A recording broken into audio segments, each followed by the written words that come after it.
Hi, everyone. Welcome to the Heart of New York show. Today, I am very excited because we're welcoming back Maestro Joseph Lento. He is one of our dear friends, number one, but this man is gifted. He's gifted in so many areas, in music and teaching and what's going on in the public schools today, and that's what we're going to talk about today. For those who are coming in that aren't aware of our previous shows with him, let me tell you a few brief things that are very impressive about, I call him my maestro.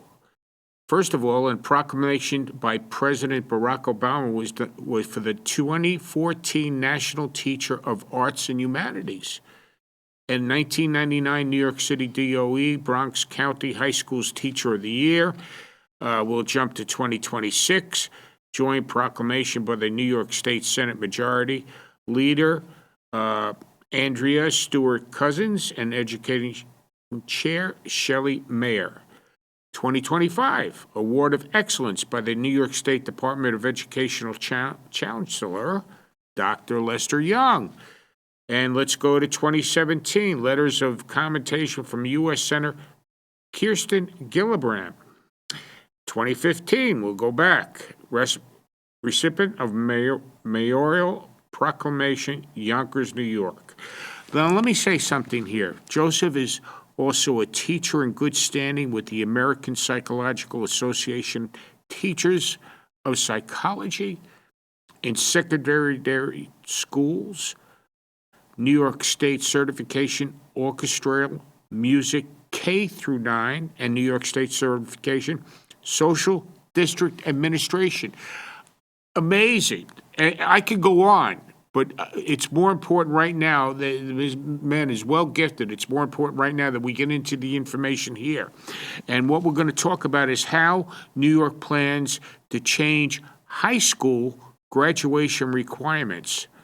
You know, the portrait of a graduate, okay? But before we talk about this new graduation requirements, can we have a little bit of background in how the current system is working or how it got started? Well, Peter, I never know what to say. Thanks so much for that introduction. I truly appreciate it. I'm grateful to you and Angela for letting me be here again.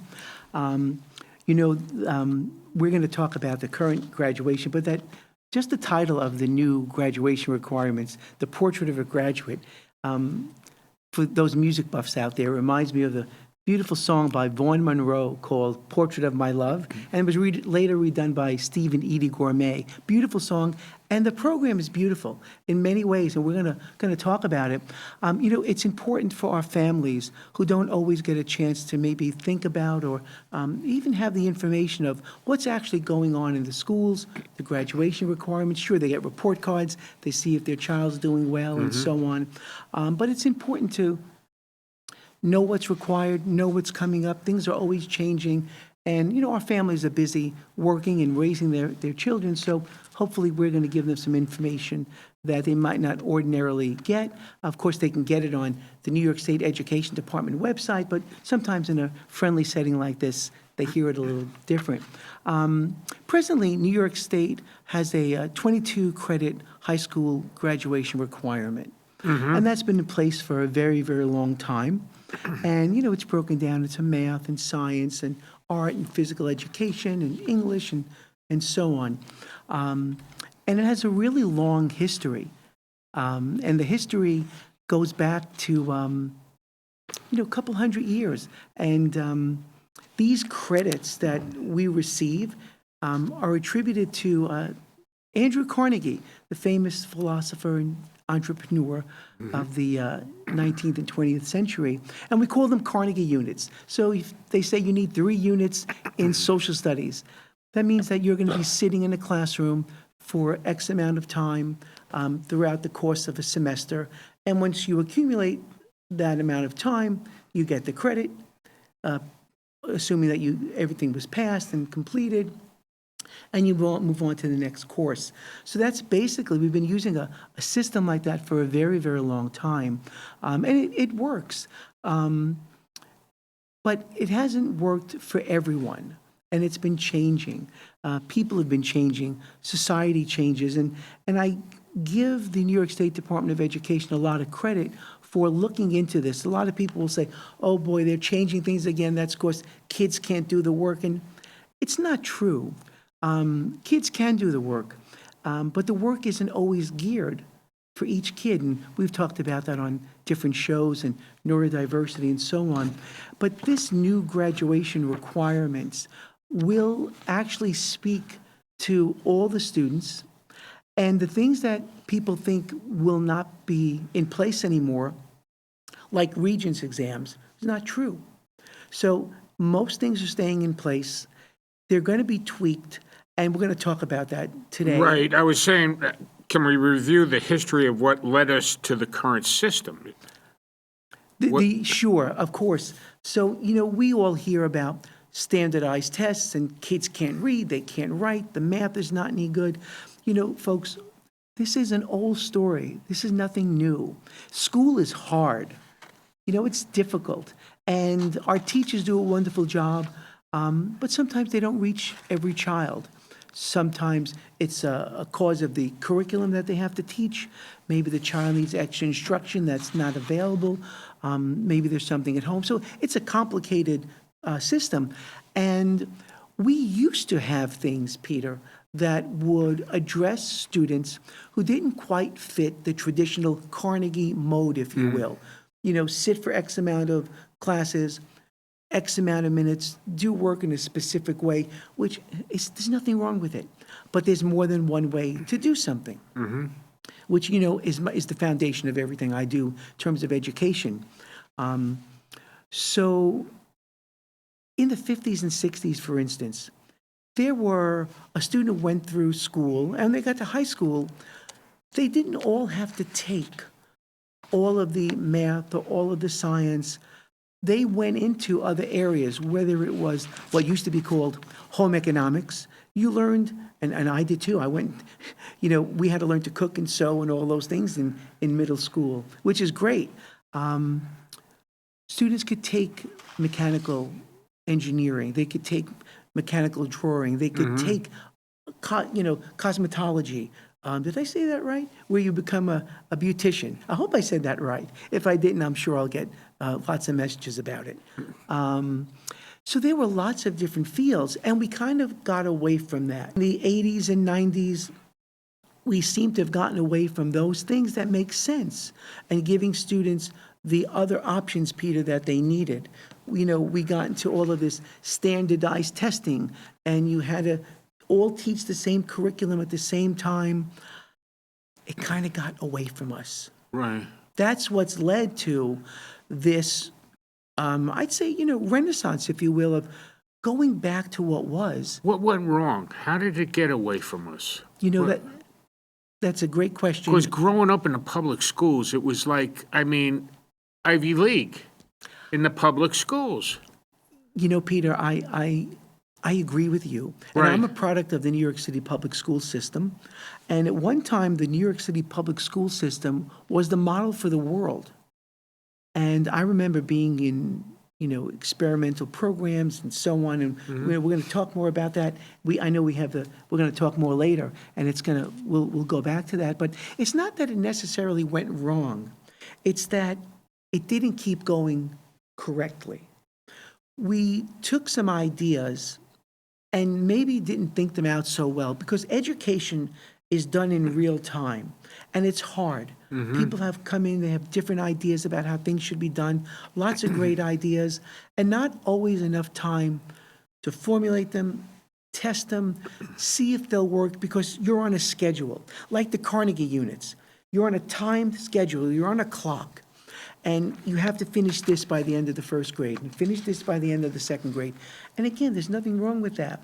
But you can't really address things and test them if you're always on the clock or if you're not flexible. So what happened, in my observation, is that they became very rigid, really rigid, and really left a lot of kids behind. And, someone in Texas had to teach exactly the same way as someone in New York, and, vice versa. Some people say, well, Joseph, those are standards, they're good. We're educators. If you teach math, you know how to teach math. If you teach instrumental music, you know how to teach all the instruments. We can do it differently. We know what to cover. So the idea that we all had to cover A, B, and C exactly the same way caused a lot of problems, left a lot of kids out. And so now people are scrambling. They went to something, Peter, in the 90s called whole language. You got rid of phonics, learning how to spell out words and all. And that really is something that is documented that we can say went wrong. Whole language went wrong. We're going back to phonics. They stopped teaching children how to write in cursive or script. They're going back to that again. So that was an experimental period where I think more thought was required. I think, of course, now in retrospect, we can see more thought was required. And I think New York State is trying to get this under control, and I think it's a good idea. So what's next? I mean, for instance, what should they know about the upcoming changes to the high school graduation requirement? What's with that? Yeah, there's a lot of tension on that. Really? Yeah, a lot. People are not sure what's coming up, and you have people saying they're ruining the system. No one knows what's going on. And to some degree, they're correct insofar as the entire program has not been spelled out yet. It's being rolled out, but it's not yet being completely spelled out. So people will say, well, Joseph, that doesn't make any sense. Now, of course, I always think there's something good, right, wrong in everything. But sometimes you just have to get started. And the state has put a framework together of concepts. Folks, nothing's being taken away. If you still want to take a Regents exam in 2030 in calculus, it's going to be there for you. They don't talk about that for some reason. It will be there for you. However, by 2027, the new incoming group of students are no longer subject to the requirements, like you have to take X amount of Regents to get a diploma. You have to do this or that. The Regents exams will still be available for those students who want to take, the more traditional coursework in math, history, etc. They will be there. They're not phased out yet. However, students coming in, and we started at the high school, but Peter, we have to go back because it's actually starting in the elementary and middle schools. Oh, boy. And here's what they've done. And by the way, if at any point I've lost you or you're not sure about something, later on will tell you how to get in touch with me. Absolutely. And, we're going to have it all up on the screen. Yeah, and I'll give you the information. Right. We have we have all these notes. We never even look at them. But it's better to have them than not. And so what New York State did was say, look, there are a couple of areas that we want to focus on as an overarching theme to start. So in grades 1 through 4, students will begin to be taught how to take care of money. A course in economics, starting as early as first grade. And so by the end of 4th grade, they will have had to receive a structured amount of information on what money means, how it means to take care of it, how it means to earn it, all those things. When you get to middle school, traditionally 5th through 8th grade, they will again take the second sequence of economic literacy, where they will now get the second step of how money is earned, how you save it, how you grow it, what you do with it. And then in high school, they will take the last part of it. So by 12th grade, you will have had the third segment of that. So that's one of the overarching themes. The other overarching theme is climate research. Now, that's not my area of expertise. Money isn't necessarily either, but I know a little bit more about that. So that second theme, from 1st to 4th grade, students will get an allotted amount of information. 5th through 8th grade, they'll get the next allotted amount of information. And 9th through 12th grade. So there is a overarching plan focusing on those two areas to start. Now, it's interesting when you're talking, because I remember having taken shop classes, how they called it CTE, Career Technical Yeah, that's what Training. they call it now, yeah. And they had classes like home economics, where you learn how to cook and sew. What's so different? I mean, those shop classes were really something else. Oh, I mean, I still have the napkin holder I made in 7th grade. We loved it. And Yeah, that's right.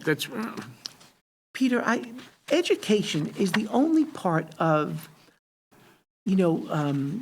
government taxpayer-funded programs that everybody experiences and has a piece of. Not everyone's a fireman, not everyone's a policeman, not everyone is a sanitation worker. We don't really have those other expertise, but we all went to school.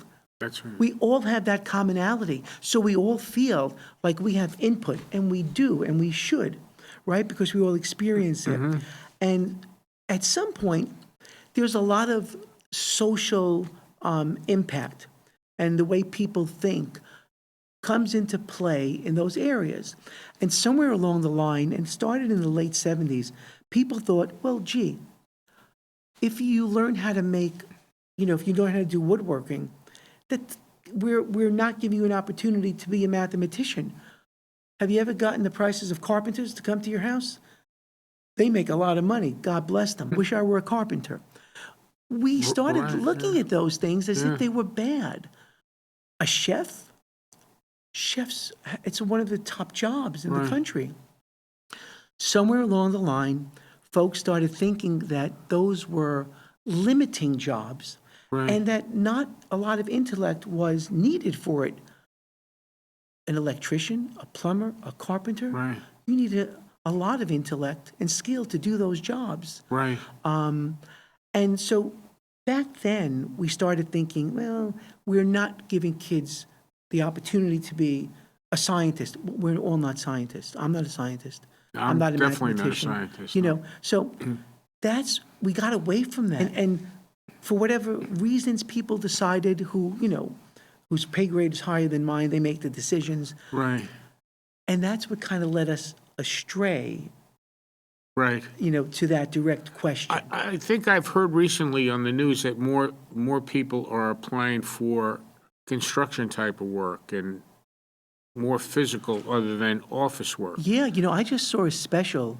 I listened to lots of different things, and there's a guy, Mr. Rowe, he was on a Bill Maher segment, and I listened to different people, and they were talking about all the work that's available. Right to what you said. Right. And these are $125,000, $150,000 a year jobs that are not being filled. And right now, they said there's over 600,000 of them.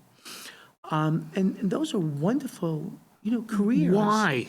Again, Peter, education moves in real time with society. So how people think often affects the way education goes. So there are social factors that influence things. And at some point, people start saying, maybe that wasn't such a good idea. Maybe there's nothing wrong with Joseph learning how to sew when he's in the 7th grade. It's come in very handy, I'll tell you. And so they say, well, maybe what's wrong with Joseph learning how to cook in 6th grade? I love to cook now. So we got away from common sense things, and it's kind of circular. That's just the way education is, and people wax poetic about things. And look, schools have always had their successful times, their not so successful times. It's because we're people, and it's like a moving thing. It's living, it's breathing, it's always evolving. And coming into this new Portrait of a Graduate, I think is, again, I'm going to commend the state education department. People say, no, it's terrible. No, you're wrong. And I really don't do that often and say, no, you're wrong. Well, I'm going to tell you, I think you're wrong. Because, one, you don't have all the facts. That's why we're here telling you That's right. that, folks, your education as you want it is not going to be taken away. Right. You'll still take advanced calculus. You'll still take physics. You'll still take those classes you want and take a rigorous Regents exam if that's what you want. But what they're doing is they're saying, hey, let's bring back some common sense. Let's bring back things that we took away that benefit our children. That's the point. That's the problem, brother. I believe. I want to discuss, I think this is very important, the document you brought from the New York State Department of Education on what parents need to know. Yes. I mean, I've been looking at it for a couple of days, and I'm saying this is really, are they aware of this, or can you go over this right now with them? Yeah. So, most of the time, we don't know because we're busy. And it's important for us to stay connected with, people like Angela and Peter who bring lots of wonderful information to us. So we'll know what's happening. Take an extra few minutes. You can find all these things on, the websites for your local school district, state education department. So Peter, for instance, why don't you read one of the things parents should know, and I'll give you kind of an overview of it. Whole child development. Beautiful. So, whole child development, that's a way of saying, look, your child is not just a number to us. Going to take into account that they have their own unique personalities, their own unique identities, and their own unique way of learning and how they need to be taught. Now, someone might say, and I'll say it, that's something that teachers do instinctively. If you think that teachers don't know our children, they do. Do they know them as well as they should? It's hard. If you have 150 students a day, it can be challenging. But they do. It's instinctive because teaching is almost like parenting. You're involved with children on that level. Absolutely. And this idea of the whole child is really bringing together something that we're going to talk about later on, and something that, I've been talking about, not just me, millions of people, but engaging the whole child means we want to be interested in your child. The more we're interested in them, to the capacity that any human being could be interested in 150 students every semester, and we do. We want to do that because it makes the whole thing so much better. So we're going to work on that more. And I think even the child knows if the teacher is interested. Oh, you can't fool kids. You can't fool them. Oh, you can't fool them. Here's another thing, equity and belonging. So we hear this word equity all the time. So we all don't have the same things. But what we want to do in the classroom is try and see to it if we can get students to have the same experience as another student. And so people can talk about equity any way they want, and it's such a diverse term, money and this and that. But in the classroom, we want to see to it that students have the opportunity that other students have to experience the same outcome. Now, the outcomes might not be the same. Even when we put students on the same ground, everyone likes things differently. I might not like something, someone else likes it. It's just the way of nature, the way the mind works. So we want to make sure that your children have more access to the opportunity of achieving something that somebody else has achieved. Whether it happens or not, that's a whole other set of, circumstances and just individual capacities. Going down here, I'm saying, what can I do now? What can I do now? From the parent's perspective. Right. Be informed. First, be informed with your child, who your child is. Find out what kind of a learner they are. It's so important that we know and understand how our children learn, because we all don't learn the same way.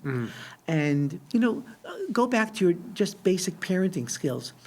For those of us who have more than one child, each child is different. You deal with them differently. You speak to them. I have two sons. I address them when it comes to certain things differently. Right. Because that's who they are. Right. They're different people.